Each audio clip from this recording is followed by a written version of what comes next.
Hello there, I'm Drawbar Dan. And Highball Harold.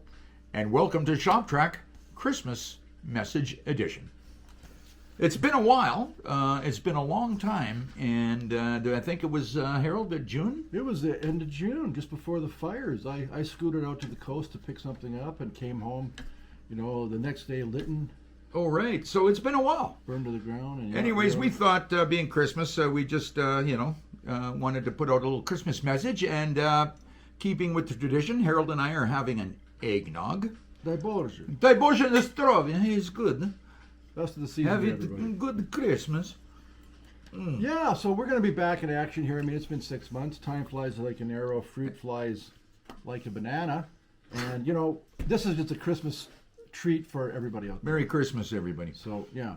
Anyways, but we thought we'd just do something for a little fun here, but we do have an agenda in January. We will have an episode. We have a few issues that are current, and with the regular stuff or whatnot. But we're back, and thanks for hanging around and waiting. Yeah, hanging in there. We got people that are still liking our little thing that we do, and as long as everybody's having fun, nobody gets hurt. What more can you ask That's for? right. That's right. And if you get hurt, you probably weren't protecting yourself properly. That's And that's right. good for 15. Okay, and again, Christmas greetings. And we would just like to say that we came across this well. I stole it from a guy who stole it from a guy. This is how this works.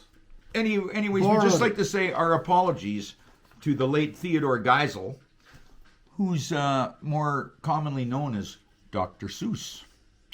Okay. Without further ado, and Harold, you will start, and Harold and I will alternate. So please indulge us in the spirit of Christmas. Christmas in Railville. Every rail down in Railville liked Christmas a lot, but the rail Grinch who ran the rails railroad did not. His stock price was dropping, his fuel costs were high. Well, it must be the fault of some blue-collar guy. They'll expect the day off with their kids out of school as my freight train sit idle, just burning up fuel.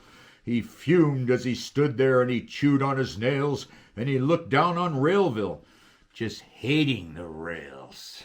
He puzzled and he mused and he racked his Grinch brains. There must be some way to put men on my trains.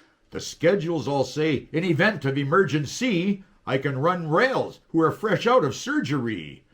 Filling my trains up and running my freight, I'd better get started before it's too late. He stood in his suite, up top in his tower, screeching out orders for over an hour. The fuel costs are rising, we have to move fast and run all our trains till the danger is past. Emergency orders are now on the way. Christmas will be just another work day. The crew callers called all the first out rail houses, waking up rails and their kids and their spouses. Emergency orders, you have to move quick. Christmas is canceled, we hear from St. Nick. The rails and their kids and their dogs and their wives resented the Grinch's effect on their lives. The rail Grinch had thought that it just might be fun to personally call up a rail around 1. Hello, who's this? Is the Papa Rail in? I've got to run trains and I really need men. The voice that replied was both nervous and shy. Why are you taking my dad away? Why? But that nasty rail Grinch was so crafty and slick, he thought up a lie, and he thought it up quick. Your gift's in a boxcar, way out there, my dear. Your dad needs to get it and bring it back here. Now go wake your daddy, the evil Grinch said. By the way, did I tell you that Santa is dead? His phone double-clicked. It was Rail Grinch call waiting, and he learned of the storm that had been his creating. Then he heard the bad word came from his minor Grinches of freight train speeds that were measured in inches. The words that his soulless officials had said rattled around, gaining speed in his corporate head. The rails all rejected our Christmas Yule tidings. They're killing their trains on the main between sidings. There's even reports that the sons of bitches are tying darn switchers on top of the switches. They're laying off sick and they're laying off lame. They're claiming diseases that don't have a name. They're killing their trains and they're dodging our calls. They're claiming fatigue. Oh, the balls, balls, balls. Our visions and values, they say with a laugh, apply just to us and our corporate staff. The tracks are all plugged and we can't move the trains. They've blocked all the sidings and yard tracks and mains. I really don't know, but I'd hazard a guess. A week will be needed to clean up this mess.